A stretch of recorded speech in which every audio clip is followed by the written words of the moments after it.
Okay, here are the notes for coterminal and coterminal and reference angles. So an angle drawn in standard position has its vertex at the origin, its initial side on the positive x-axis. The terminal side is the other ray that forms the angle. So for example, here's my coordinate, vertex at the origin. One side of my angle is on the positive x. The terminal side then can be anywhere else, and that's the angle that I'm talking about. So coterminal refers to angles that end in the same position. So for example, that angle we'll say is 30 degrees, but I can turn around the origin as many times as I want. Remember, that's my vertex, it's my pivot point. So if I go around an extra time, that's a full rotation, or 360 degrees, plus another rotation. So 390 is coterminal with 30 because they both end in the same place.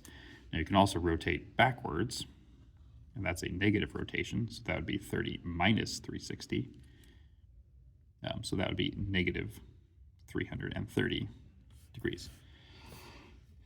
Okay, so to find them, you can just add, this k is just a multiple as a whole number. So to find any angle, you can take whatever angle you know and add or subtract multiples of 360. Reference angles refer to the measurement back to the horizontal axis. So for that angle, it'd be there. For this angle, it'd be the distance back there, always to the horizontal. So depending on what quadrant you're in, you have different rules. In quadrant 1, your reference angle is the same thing as your given angle. In quadrant 2, your reference angle is equal to 180 degrees minus your reference, because you're going from the horizontal, which is 180, backwards to your angle. In quadrant 3, your reference angle is your angle minus 180, because you're at your angle and you're going back to 180. And in quadrant 4, your reference angle is 360 minus your angle, because you're going all the way around to 360 and then back. So 0 is 0, 90, 180, 270, so all the way back around 360. So quadrant 1, quadrant 2, quadrant 3, and quadrant 4. Okay, so for coterminal angles, if I want to end up between 0 and 360, I look at my original value. 1098 is too large. So what I do is I just start subtracting 360s until I get an angle that is within the range that I want. So 1098 minus 360 is 738. That's still more than 360, so we subtract again. 378, still too large, so subtract again. So 18 degrees would be my answer. Negative 803 is too small, so we're going to increase it by 360s. So negative 443, still too small, so add another 360. Negative 83, still too small, add 360. So 277 degrees. All right, so negative 562 is a negative number, so it's too low.